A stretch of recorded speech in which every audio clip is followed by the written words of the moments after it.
First Unitarian Church, where our mission is to explore the eternal, nurture community, and pursue the common good.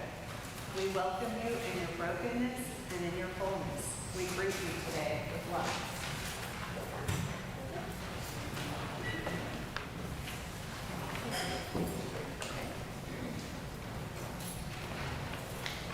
We'll do it together, okay? We want you to come and worship with us.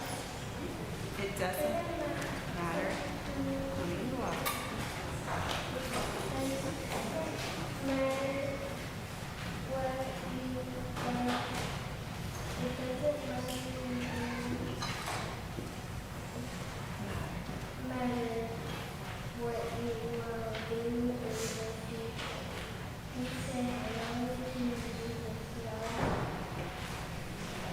I'd like to extend a special welcome to everyone who is watching us on YouTube this morning.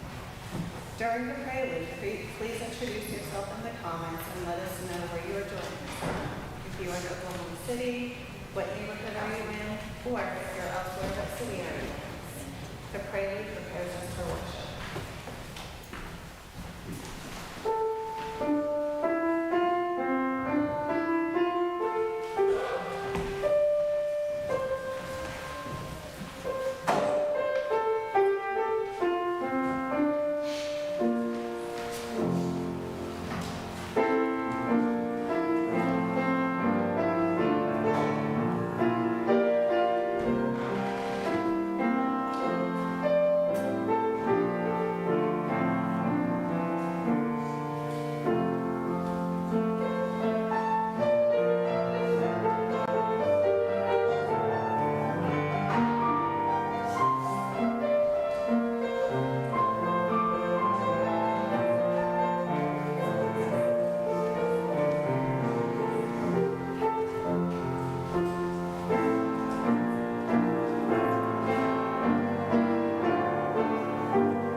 Morning. We have lit our chalice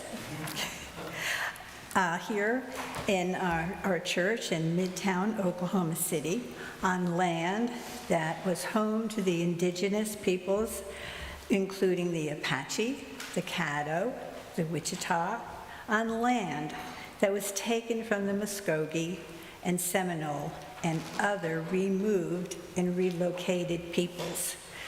We lit the chalice as a symbol of our sacred time together. The burning chalice represents the light of reason and science, the warmth of loving community, the cleansing heat of justice, and the flame of hope. Excuse me. At First Unitarian Church, we share pronouns and other self-descriptions as part of our effort to ensure that no one is excluded from full participation in our church. In this spirit of inclusion, our sanctuary is equipped with a telecoil hearing loop, and we have large print orders of service and hymnals available in the sanctuary at the back.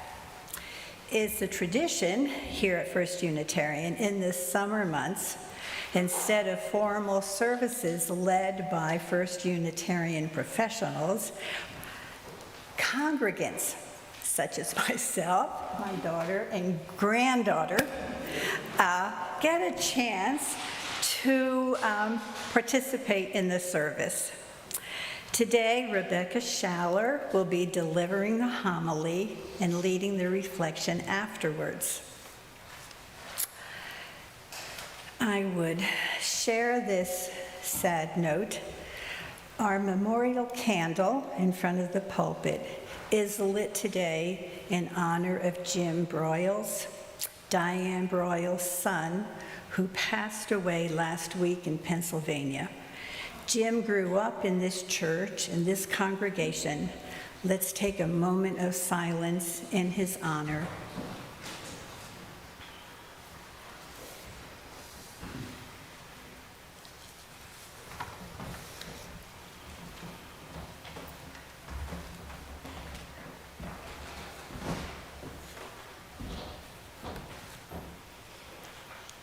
We gather here today from many places, with many backgrounds and many beliefs, with our fears and our limitations, with our joy and with our love. We gather to be reminded that we live with a sense of mystery and wonder. We gather to call upon that which is within each of us, with all of us and greater than everything. That which some call Holy One, others call Spirit, some call Creator of love, and that for which some remains nameless. We come to celebrate the life we have been given, giving thanks to that which makes us whole, to open our hearts to the movement of that which calls us to love. Let us worship together. Please rise in body or spirit for the first hymn. Yeah.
Every Sunday, we take an offering. Since 2002, all the cash and designated checks from that offering have gone directly to external nonprofit organizations doing good work, our Change for Change partners. For the month of July, our Change for Change partner is Free to Live Animal Sanctuary. Free to Live is the largest nonprofit no-kill sanctuary in Oklahoma. They provide housing, food and medical services for pets as they await adoption. Animals that are not adopted live out their lives at the sanctuary. For those of you who are in the sanctuary with us today, in just a moment, we'll be passing the offering plate. If you're not able to make a gift today, we invite you to write a note of encouragement for our Change for Change partner organization, and we'll share those messages with them. And if you're watching us online, please make your gift by sending a check to First Unitarian. Just write Change for Change on the memo line, or make an online payment through our website, 1UC.org.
Amy and I forgot to introduce ourselves and give a description, so better late than never.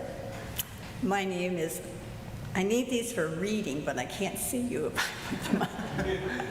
My name is Claire Allwater. I joined the church in the very beginning part of 2019. I moved here from Georgia in 2018, so I've been a member about 5 years, and I am a tall, not as tall as my daughter, a tall white woman who's old. I said to Amy, I think I feel older than I look. And at any rate, I'm wearing a white blouse and gray slacks.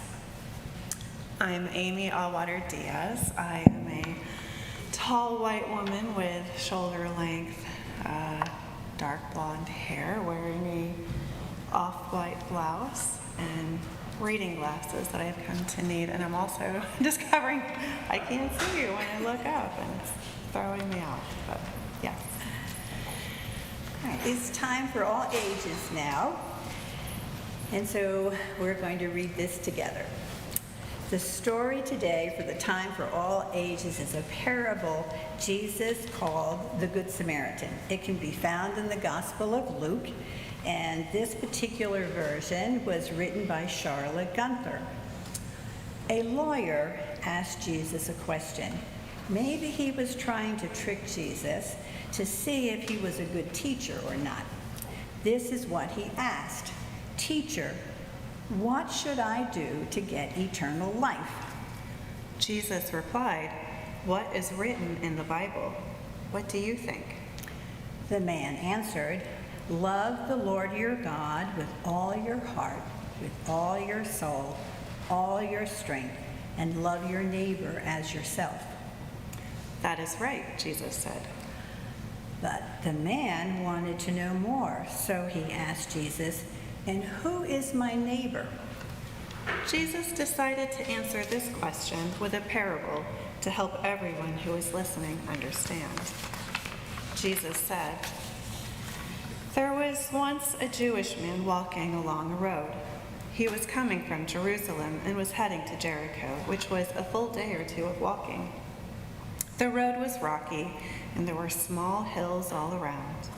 The man was just humming to himself and enjoying the nice day when suddenly a group of men jumped out from behind a hill.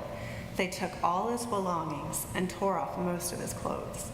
They didn't want him to follow them, so they beat him up very badly and left him lying and bleeding on the side of the road. A few minutes later, a priest was walking down the same path and noticed the man lying on the side of the road. Do you know what he did? You'd think he would run over and help the man. Instead, he crossed the road and walked on the other side and acted like he didn't see the man. About an hour or so later, another man called a Levite was walking down the road. Levites were people who assisted priests with their work. He would probably help the man, but do you know what he did? He slowed down, walked a little closer to the man, but then kept right on walking without helping him at all. You might be thinking that maybe the man lying by the side of the road looked like he was resting or something like that, and that is why the priest and the Levite didn't stop to help. The trouble is, it was easy to tell he was badly hurt. The man was bleeding and had most of his clothes ripped off, and he was bruised and hardly breathing. Just a few minutes later, another man came walking. He was a Samaritan. One thing you should know about Samaritans is that Jews did not like them. Jews didn't usually treat Samaritans very well, so they never got along. The man was dying on the road. It was a Jew. So what do you think the Samaritan did? You would think he would walk by and maybe even laugh at the man. But as soon as he saw the man, he went over to him and felt compassion for him. He put bandages on his sores and poured oil and wine, which were quite expensive, on the sores to prevent them from getting worse. Then he lifted the man on his own donkey and took him to a hotel to take care of him. The next day, the Samaritan took out enough money so the man could stay at the hotel until he was well enough to leave. He paid the man at the front desk and asked him to take care of the man. If he wasn't better, after about 2 months, the Samaritan would come back and pay for any extra cost. After Jesus finished this story, he asked, "Which of the 3 men do you think was a neighbor to the man who was left beaten on the side of the road?" The man who asked the question at the beginning replied, "The one who had compassion and helped him." Jesus told him, "Go and do the same."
which is more than liberty.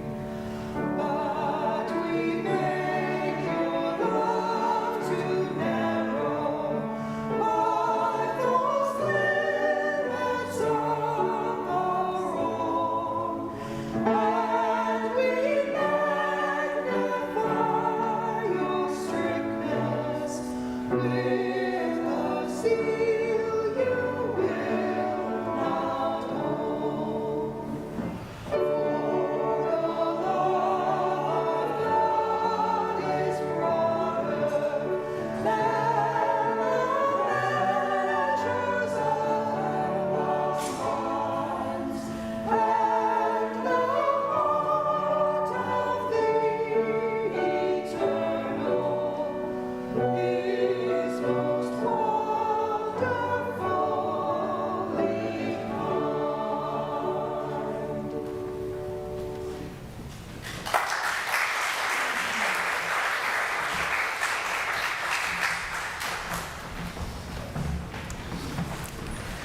Thank you for that beautiful music. My name is Rebecca Schaller. My pronouns are she, her, and hers. And I have gray hair and an olive green blouse on today. As you listen today, I'd like for you to know that after I speak, you will have an opportunity to talk to others about whatever might have come up for you as you participate in the service and listen to the homily. In the story Claire and Amy just read about the Good Samaritan, we learned about a Samaritan who went to considerable trouble to help a Jew who was lying on the road after being attacked by robbers. Now, the Samaritan and the Jews hated each other, and I can imagine that the Samaritan could easily have simply walked right by him. But what led this Samaritan to attend to this man's wounds, take him to an inn, and tell the innkeeper he would pay for whatever expenses the man incurred? He probably hadn't been paying much attention to the Jewish preacher who had been roaming the hillsides telling people to love their enemies. He obviously had never heard of the principles of the Unitarian Universalists about the inherent worth and dignity of every person.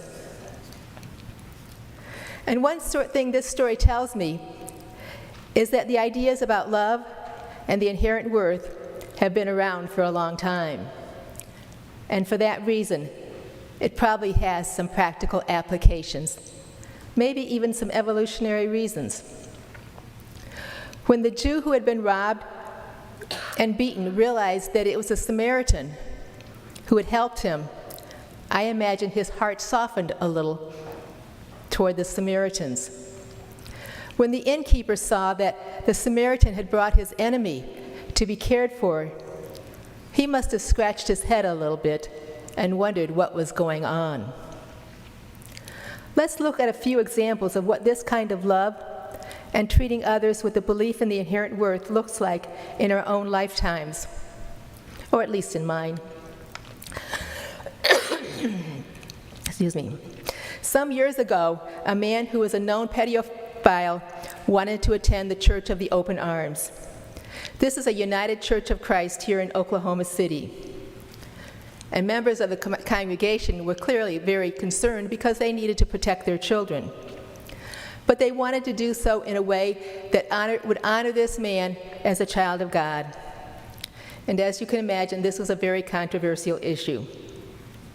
After much discussion and conversation, and more discussion and conversation, the congregation finally decided that he could come, but he would only be allowed to come to certain rooms. So the church did find a way for this man to participate in the life of the community in such a way that people didn't need to fear for their children. I read some research that indicated that a person with pedophilia who faces stigma, isolation, and discrimination may take that stigma on themselves, and that could then lead them to have a reduction of the social control of their urges to molest children. Let's look at another story.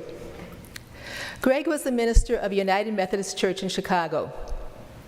One of the men The man, who I will call Jonathan, had been attending the church and wanted to talk with Greg about possibly joining. And he started off by saying, "There are a few things that I want you to know about me. I support the death penalty. I'm pro-life. I believe that government aid to the poor does more harm than good. I believe that to ensure peace, we need a strong military, and that God made us each to be heterosexual and the gender we were born to be. But you don't have to worry. I won't ever try to change anyone's mind about these issues. I just want you to know these are my views." So Greg looked at him and said, "Everything you're for, we're against. And everything you're against, we're for. Why would you want to join this church?" Then Jonathan said, "Because you love me." When I think of that story, I am thankful that Jonathan is spending his time with the people in that church. If he's going to be influenced by people in a church, I want him to be influenced by people in that church. We just heard 3 stories. The first was about the Good Samaritan. The second was about a church that found a way to welcome a man known with pedophilia. And the last was about a church that showed love to an individual whose ideas were dramatically different than their own. In each situation, something changed as a result of one person or one church showing love and respect to someone who they might think of as harmful to them or maybe even as an enemy. Something happened that lessened the hostility or the fear or the separation they had previously experienced. I'd like to close with a joke. A couple of weeks ago, Reverend Diana posted a message on our private Facebook page. She recommended that we watch a certain video from the General Assembly and the responses that followed. C.B. Beale gave the second response. They told a joke, and I would like to tell it to you. The joke was written by 5-year-old Elise Denise. Why did the chicken cross the road? In order to visit you.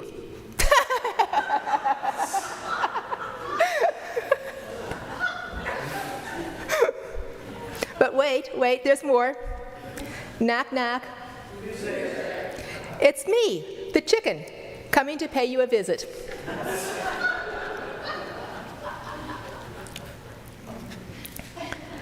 And now you have an opportunity to talk about any part of the service or the homily which you just heard, any part of whatever has come up for you. Did you ever see someone cross a road or a chasm in order to visit someone else? Were you able to relate to any of the situations you just heard? Or did you think the music was just simply amazing? I invite you now to talk with 1 or 2 other people about anything that has come up for you during the service thus far. Then in a few minutes, we'll continue the conversation as a whole church. So just like somebody who's sitting next to you, you could just kind of talk about anything in the service that you want to talk about. You'll have a few 5 or 10 minutes 5 minutes to do that. Don't be shy.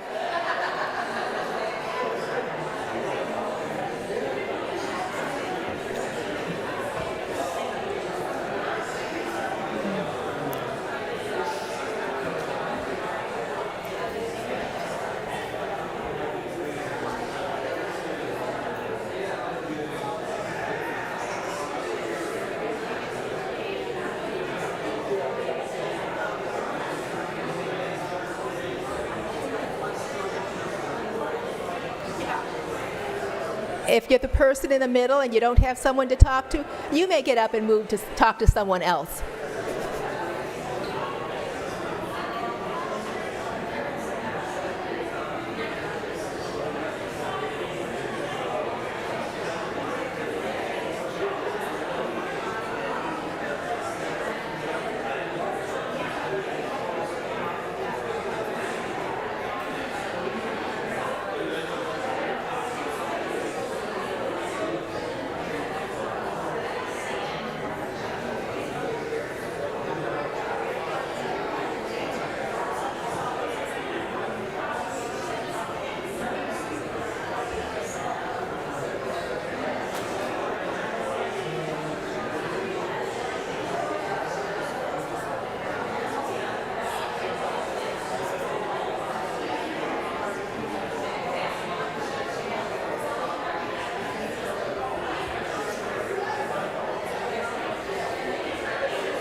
About 1 more minute now.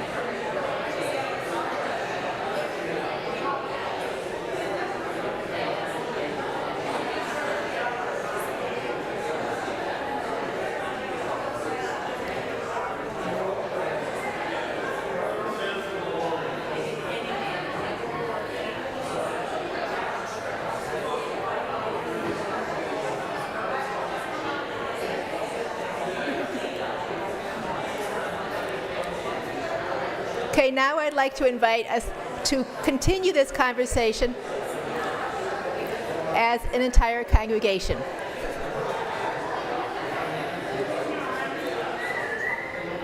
And I'm glad to see so many people engaged in discussing this. I assume it's... You let Unitarians talk. Well, good. That's what I wanted. Okay. If you have something you'd like to share, I invite you to come up to one of the microphones. There's one here. If steps are not something you want to conquer today. But this one, the microphone at the lectern, I'm told will carry what you're saying better online, and so this would reach more people. So if you'd like to say something about any part of the service or the homily, I invite you now to come up.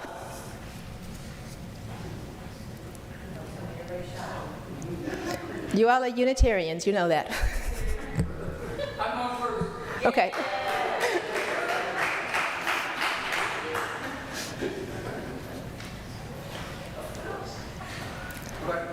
Yeah, please. Well, a couple of things really jumped out at me. Number one, I love the ensemble singing group. Just absolutely beautiful. Number two, I love this chance to meet people, talk openly with everybody. Isn't that nice? Don't we like doing that? And on the topic, the homily itself, as you know or suspected, I have pretty strongly held beliefs on right and wrong, and I love the 7 principles of the Unitarian Universalists. I absolutely revere those. And those who don't, I might have had somewhat negative thoughts about. But when I was growing up in a fundamentalist church, the love your neighbor thing, I thought, well, that's quaint, but probably not. But then I see the first principle here, the inherent worth and dignity of everybody. And I can think of counterexamples to that. But this is it's the right approach. I need to get more in line with this. There's a transitional thinking to bring people in a positive way so they can share our faith, our love. And so I'm going to work on that this year. Thank you. Thank you.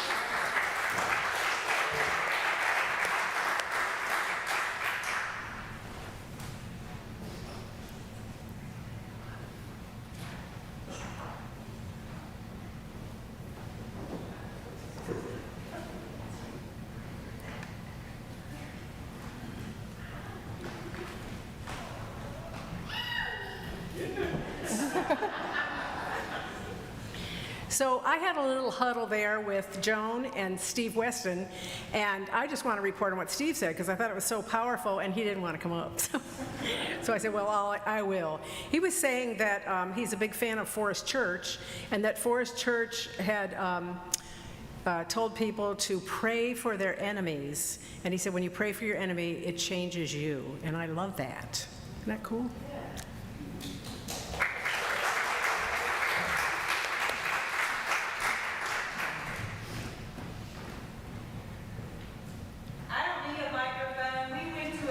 One for people to hear who are not. We went to a little teeny tiny Unitarian church in Southwest. Can you wait? Just wait until you come up.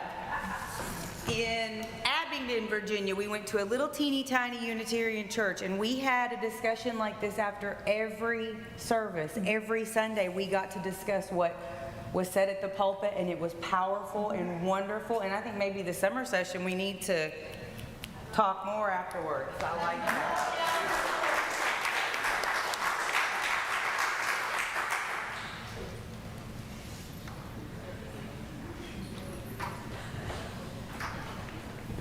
I wonder if judgment comes into this. Judgment. Like, when I really don't like litter, people who will throw things out of a car window. And I have said, you don't need to exist. I don't think that's love. So I got a long ways to go, folks. See, that's a small mind. Imagine doing something, Yeah. Good point.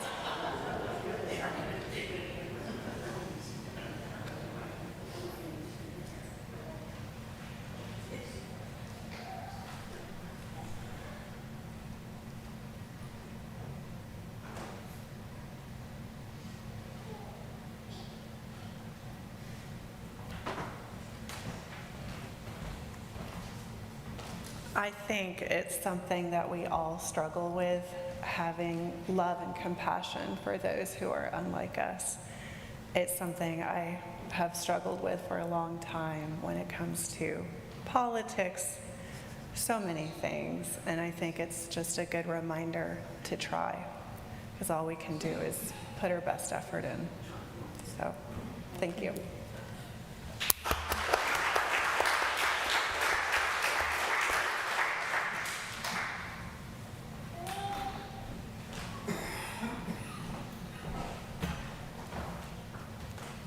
Okay, so this is the love thy neighbor thing. I have neighbors who live up at the top of the hill from me, and they have 7 children, and I think she's pregnant with another one. They are very strong Christians, and the children are arrows in their quiver, if you've heard that expression before. That's a Christian way of saying propagate the world with your kind. These are the nicest people. They do not proselytize to me, and I've actually become quite close friends with them despite our major religious differences. But anyway, so there are ways. What I do is I look for a commonality between myself and others. Anyway, that's my take on it.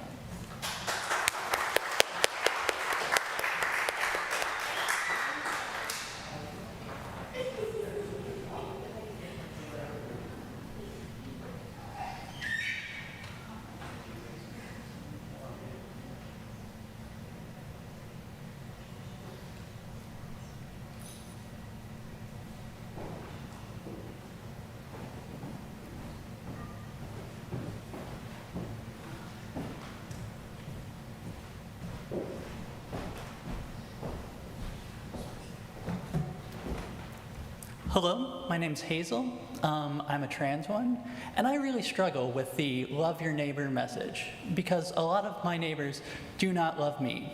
And I find it hard to reconcile my position of wanting to love and support everyone when people are afraid of me and think that I'm out to hurt people. And that's something I struggle a lot with, but I'm glad to be a part of this community who accepts me.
I want to thank you all for this conversation. This is a subject that I've thought about a lot, struggled with a lot, failed with a lot, and I really appreciate hearing what other people have to say. Now please stand as we sing hymn number 325, Love Makes a Bridge, which you will find in the large gray hymnal, Singing in the Living Tradition.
We extinguish this chalice flame, but not the light of love and community, which continues to burn in our hearts. Our benediction today comes from the 16th chapter of the first book of Corinthians. Keep alert, stand firm in your faith, be courageous, be strong. Let all that you do be done in love.